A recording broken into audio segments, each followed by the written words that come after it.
এ ভাঙড়ি মাল ঝাংড়ি মাল আমার ধরলে পাবে স্পেশাল মাল। এই সিঙ্গেল কাটা ডবল কাটা ধরলে পাবেন ফ্রি বেটা। My name is Piyar Ali, করে বেড়াই ঘটক খালি। ওই আমি ঘটকগিরি করি তো, তাই একটু বাজারে বাজারে বিজ্ঞাপন করছি। তুমি ঘটকা যাও, কিন্তু তোমার মালগুলা ঠিক হচ্ছে না। ও বাবা, তুমি টিভি সিরিয়ালে দেখো না, মেয়েরা ছোট ছোট ড্রেস পরে বিজ্ঞাপন করে বেড়াচ্ছে, তার বেলা কিছু হচ্ছে না। আর একটা গরিব মানুষ করে খাচ্ছে, তুমি রাস্তায় ধরে মস্তানি দেখাচ্ছ। দেখো, তোমার সাথে কোনো ঝামেলা করে লাভ নাই। এমনিতে আমার বিয়ের বয়স হয়েছে, তুমি আমার জন্য একটা মেয়ে দেখো তো। কি কাজ করো? আর শিক্ষিত যোগ্যতা কেমন আছে? জমি জায়গা কেমন আছে? একটা মেয়ের স্বামী যেই যোগ্যতা লাগে সেই যোগ্যতা পুরো আমার কমপ্লিট। তুমি শুধু একটা মেয়ে দেখো। বলো। সুন্দর মেয়ে হলে হবে। আমার কাছে একেবারে ফুল এইচডি মাল পেয়ে যাবে, কোনো টেনশন নেই। সিঙ্গেল কটা ডবল কটা যদি নিয়ে নাও, তাহলে ওটা একদম ফ্রিতে পেয়ে যাবে। ওটা আমি সমাজসেবীর জন্য করে বেড়াই। সিঙ্গেল কোটা ডবল কোটা মানে? ডবল কাটা মানে দুবার দিয়েছিল। যদি তুমি এদেরকে বিয়ে করো, সঙ্গে একটা দুটো বাচ্চা ফ্রিতে পেয়ে যাবে। দেখে কি দুই ছেলের মাকে বিয়ে করার যোগ্যতা মনে হচ্ছে? এটা তো আমাদের কর্তব্য, তাই না? তাই আমি তোমাকে বলছিলাম। দূর, আমি দুই ছেলের মাকে বিয়ে করতে পারবো না। মার জন্য ফুল এইচডি মেয়ে দেখো। ঠিক আছে, আমি তোমাকে ফুল এইচডি মাল দেবো। 3 দিনের মধ্যে আমি তোমাকে বাসর করেই ছাড়বো। My name is Piyar Ali, করে বেড়াই ঘটক খালি।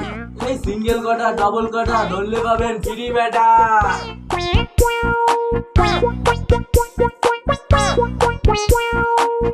আরে একটা চা দিও তো ভালো দেখে। কি চা দেবো বলো?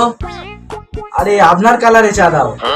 আমার গায়ের রং তো শ্যামলা বরণ, আমি তো শ্যামলা বরণ চা কোনোদিন করিনি, কি করে তোমার দেবো বলো? আরে আমি সারা জীবন মানুষের বিয়ে লাগিয়ে আসছি। মানুষ হচ্ছে 2 রকম, এক হচ্ছে কালো আর এক হচ্ছে সাদা। ওখানে শ্যামলা বরণের কোনো চান্স নেই, তাই আপনি একটা আমাকে বেলার টিভি। আপনি তো আজব লোক দেখছি। যারা শ্যামলা বরণ তাদের কি বিয়ে হচ্ছে না? তাদেরও তো বিয়ে হচ্ছে। তাদের বিয়ে হচ্ছে, কিন্তু গ্রেড হিসাবে কম। আমাদের গ্রামে আপনি ছেলে দেখতে এসেছেন না মেয়ে দেখতে এসেছেন? আরে আমি আপনাদের গ্রামে বলতে একটা সুন্দরী মেয়ের খোঁজে এসেছিলাম। জানো, আমার একটা সুন্দরী মেয়ে আছে, আমি আমার মেয়েটার বিয়ে দেবো বলে ভাবছি। তো আপনি একটা ভালো দেখে ছেলে দেখেন দেখি। আরে ছেলে বলতে ছেলে ভালো একটা আছে, ছেলে কিন্তু বিডিও অফিসের মধ্যে। আরে থামেন থামেন, আপনাকে আর কিছু বলতে হবে না, আমি সব বুঝে গেছি। আরে তবুও আপনি আমার কথাটা পুরো শুনুন, ছেলে কিন্তু বিডিও অফিসের মধ্যে। আরে আপনি থামেন, আমি এখানটায় 20 বছর ধরে চা বেচছি, মানুষ মুখ খুললে আমি বুঝতে পারি সে কি বলতে চায়। আরে তবু আপনার একবার শোনা দরকার আছে, ছেলে কিন্তু। আরে আমার আর কোনো কিছু শোনার দরকার নাই। শোনো, ছেলের বাপের সঙ্গে আমার যোগাযোগ করিয়ে দেবে, আর কবে দেখতে আসছে সেটা বলবে। এখন আমার ফোন নাম্বারটা নিয়ে যাও। বলুন আপনার নাম্বারটা। নেন, 8100292069। ঠিক আছে, আমি তাহলে এখন আসছি। হ্যাঁ ঠিক আছে, আপনি কিন্তু কথাটা আমার ফোন করে জানাবেন। মুসুর ভাই, হ্যাঁ বলো। শোনো, ঘটক মশাই যে কথাটা বলছিল সেটা পুরো শোনা দরকার ছিল তোমার। শোন ভাই, একটা ছেলে একটা ভিডিও অফিসে কি সিনেমা দেখতে যায়, ও সম্পর্কে আমার ভালো জ্ঞান আছে। শোন আর একটা কথা, আমি ওই ছেলের সঙ্গে আমার মেয়ের বিয়ে দেবো, বুঝলি ভাই? এতে আমার 76 টাকা খরচা হবে, আমি ওই ছেলের সঙ্গে বিয়ে দিয়েই ছাড়বো। এই বুড়ো, কি ভাবছিস? ভাবছি সব বাবা মারাই চায় যে তার মেয়ের ভালো জায়গায় বিয়ে হোক, তার মেয়ে ভালো থাকুক। এই নে তো 4 টাকা। এই মুশিবুর ভাই, কি রে খালিদ ভাই, কিছু বলছিস নাকি? আরে বলার জন্যই তো এসেছি। ওই যে ঘটকটা, ওনার ফোন নাম্বারটা একটু দাও তো। আমার একটা বিয়ের বয়সী মেয়ে আছে, তার বিয়ে দেবো বলে ভাবছি ওই ঘটকটার সাথে দেখা করবো। শোন, ঘটক বলেছিল বাড়িতে গিয়ে আমার কাছে ফোন করবে, এখনো ফোন করেনি। ফোন নাম্বারটা কোথায় পাবো বল? ওই চিটার ঘটককে দিয়ে তোর মেয়ের বিয়ে হবে না, তুই গ্রামের অন্য একটা ঘটক ধরে তোর মেয়ের বিয়ের কাজটা সেরে নে। ঘটকের সাথে তোমার যোগাযোগ হয়েছে, তুমি আমার কাছে মিথ্যে কথা বলছো। মুশিবুর, আমি তোর থেকেও বড় চালাক, আমি তোর ঘরের আশেপাশেই ঘুরবো। ঘটক তাহলে তোর কাছে ফোন করেনি? না রে। ছেলেটা মনে হয় দামি ছেলে, তাই তোকে পাত্তা দিচ্ছে না। ঠিক আছে, আমি তাহলে এখন আসি। হ্যাঁ যাই, গিয়ে রাস্তার ধারে দাঁড়াই, এক্ষুনি না হলে আবার ঘটক বাড়িতে চলে আসবে, চা খরচাটা হবে।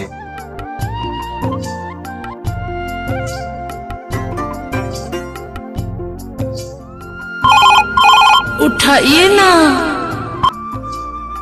হ্যালো, হ্যালো, কোথায় আছেন আপনি? আমি এই তো রাস্তার ধারে বসে আছি। কই আমি তো তোমার ঠিকানায় চলে এসেছি, ওই আপনাকে তো দেখতে পাচ্ছি না। আপনার সামনে, আরে সামনের দিকে তাকান।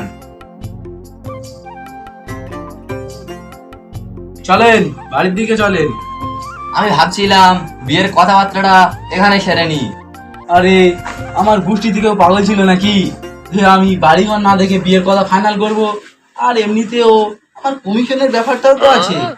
কমিশনের ব্যাপারটা ও নিয়ে তোমাকে চিন্তা করতে হবে না, ওটা তুমি পেয়ে যাবে।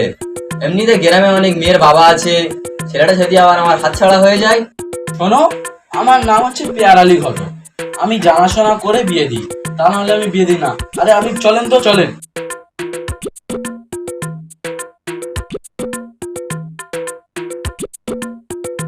ও ঘটক মশাই, এই শোনেন।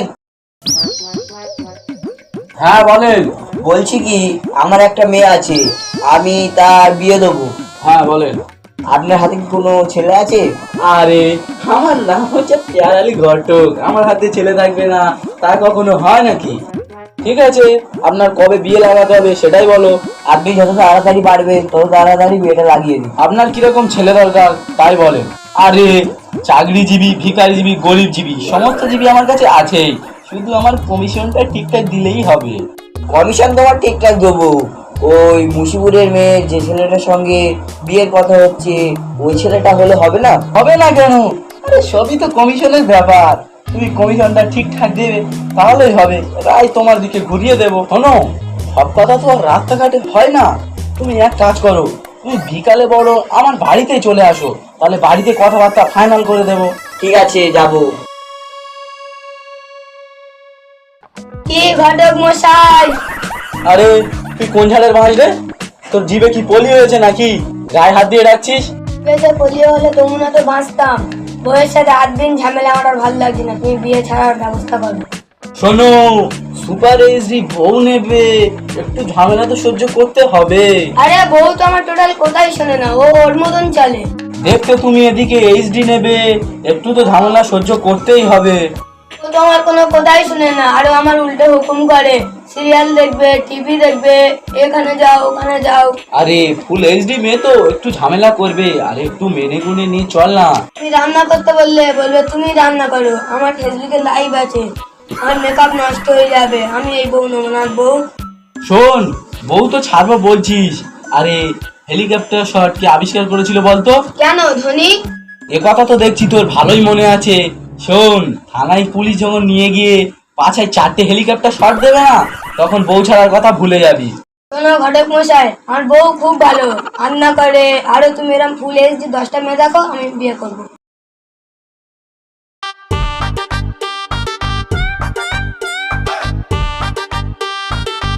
ঘটক মশাই, আপনার কাছেই আসলাম।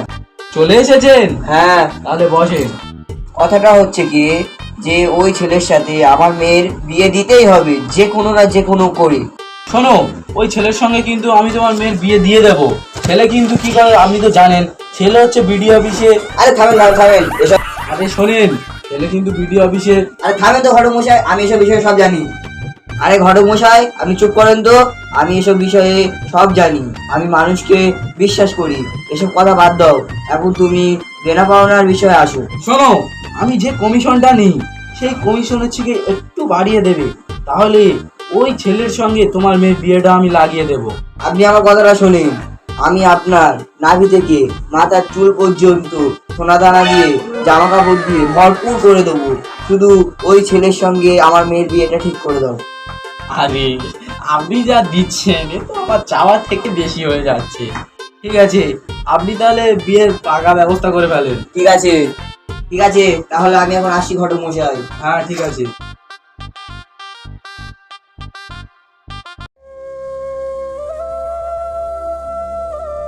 এই খালিদ বুড়ো, শোন, তুই কিন্তু মাথা ডিঙে ঘাস খেতে যাচ্ছিস। দুনিয়াতে কি তুই কি আর কোনো ছেলে পেলি না? তোর ওই ছেলে পছন্দ? শোন, শীত কিন্তু এক মাঘে যায় না, আরেক মাঘে আসে। এ কি সব কথা বলছো গো তুমি? কিরকম কথা বলছি তুই বুঝতে পারছি না?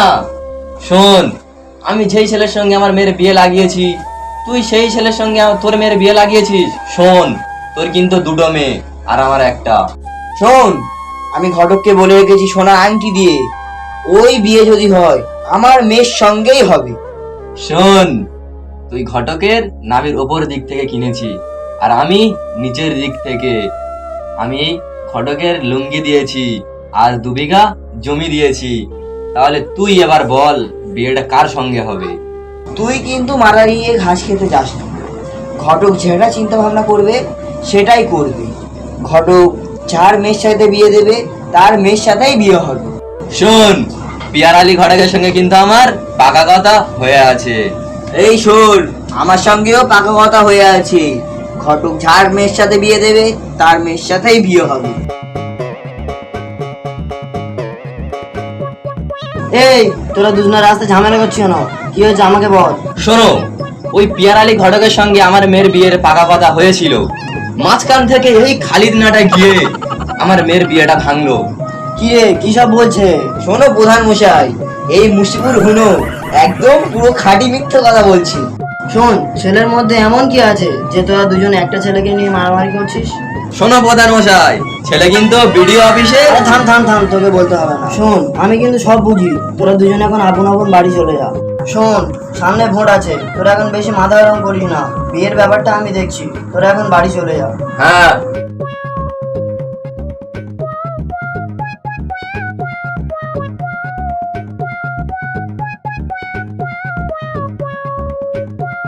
ও ঘটক মশাই, শোনো, কোথা থেকে আসছো? আরে এই তো আমি ওদিক থেকে আসছি, একটা ছেলে দেখতে গিয়েছিলাম। আমি শুনলাম ওই গ্রামে একটা চাচার মেয়ের সঙ্গে একটা ভালো ছেলের বিয়ে দিচ্ছ, এটা কি সত্যি?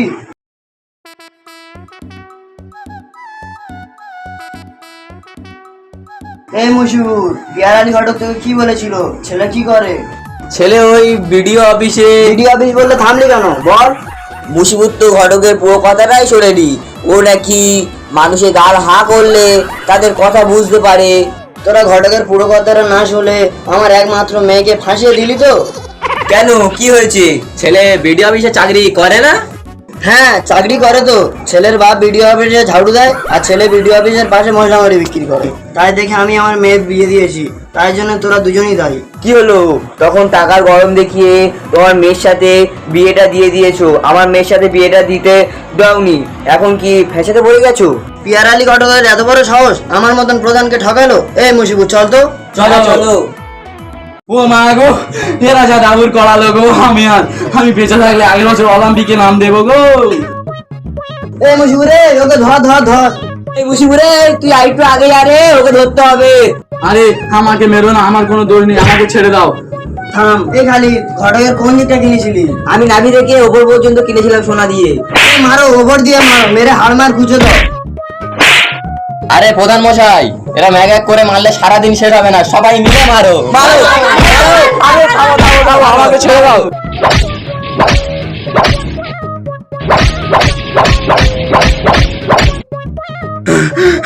আপনারা আমাকে বিনা দোষে মারলেন। আমি যার মেয়েকে বিয়ে দিয়েছি সে আমাকে একটু গায়ে হাত দিল না। আমাকে কিন্তু জেলের খানি টানিয়ে ছাড়ো। আজকে আমি বেশি কথা বলবো না, একটাই কথা বলবো যে সম্পূর্ণ কথা শেষ পর্যন্ত না শুনে যে কোনো সিদ্ধান্ত নেওয়া কিন্তু একেবারে ভুল। কি বলেন আপনারা? অবশ্যই কমেন্ট করে জানাবেন। সো ভালো থাকবেন, সুস্থ থাকবেন, দেখা হচ্ছে আপনাদের সঙ্গে আবার নেক্সট ভিডিওতে।